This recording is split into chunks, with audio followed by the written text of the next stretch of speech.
I'm so thankful for the women who have poured into my wife. When my wife was mad at me, she had good, godly friends who didn't say, you know what, you don't have to put up with this. Let's go have a drink. They said, let's pray for your husband, honey. They're all jacked up.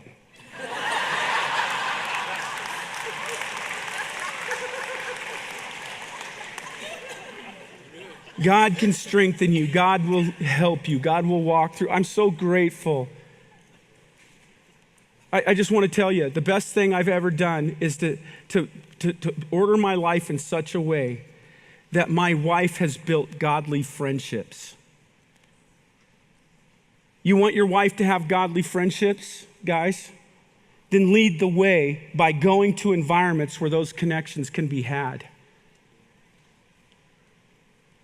Because they need them. When you start to do life together in the big environment, in the life group, in the breakouts, it leads to the last aspect that you see in the church. There was communion that they had and they took together, for sure, when they broke bread. But they had love feasts, and here's what that meant. They got together socially and did life together, friendships. They had like interests, many of them. And they would spend time together because Christians need friendships. America is the loneliest country in the world because everybody's got so little time to invest in relationship. The best they can do is have 100 or 200 Facebook friends that aren't friends at all.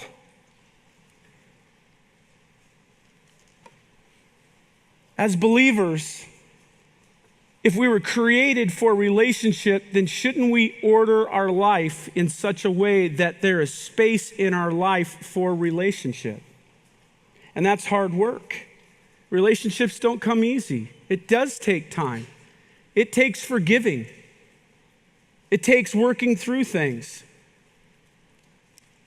We're called to be the family of God, which means that we have to knock down some walls, destroy some rooms in our spiritual house that do not work towards relationship with God and others, and rebuild a framework in our life by which we have what God wanted us to have. Let me just close with my life verse. And again, I know you've heard it over the years, but it's relevant right now. My life verse is Hebrews chapter 3, verses 12 and 13. It says to the church, "See to it, my brothers and sisters, that none of you gets a sinful, unbelieving heart that turns away from a living God." He says, you see to it that you don't get a sinful, unbelieving heart that turns away from God. Then it says, "But encourage one another daily, so that your hearts will not be hardened by sin's deceitfulness." Why encourage one another daily? Well, it's tied directly to see to it that you don't get a sinful, unbelieving heart. They're interconnected. That word encourage means to exhort or admonish. It means you can do it. Keep going. Or it means, what are you doing? Stop. So often you're not experiencing the church life that you wanted to have because you haven't put the ingredients in your church life that you were meant to have. And right now in this culture more than ever, you need to have a spiritual family. You were designed for it. Right now in America, if you were to do the stats on Christians, we have just as high a divorce rate, just as high of addiction rate, just as high of counseling rate. We spend our time exactly the same way, except for we add nationally 1.2 times a month we go to church, to a church service.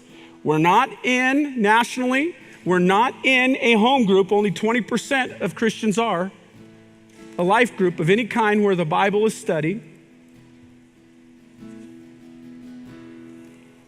I want you to think about this. Most Christians are lonely. They don't have a lot of real friends that they would open up about. They wouldn't share their stuff with.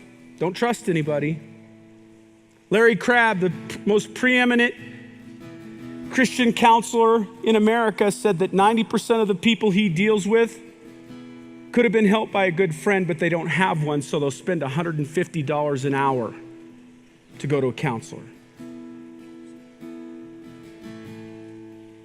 Do you think there's any ties to the addiction, counseling, divorce rate to 1.2 times a month? You think there'd be any different if Christians actually lived out the church life God called them to? You think it'd be any different?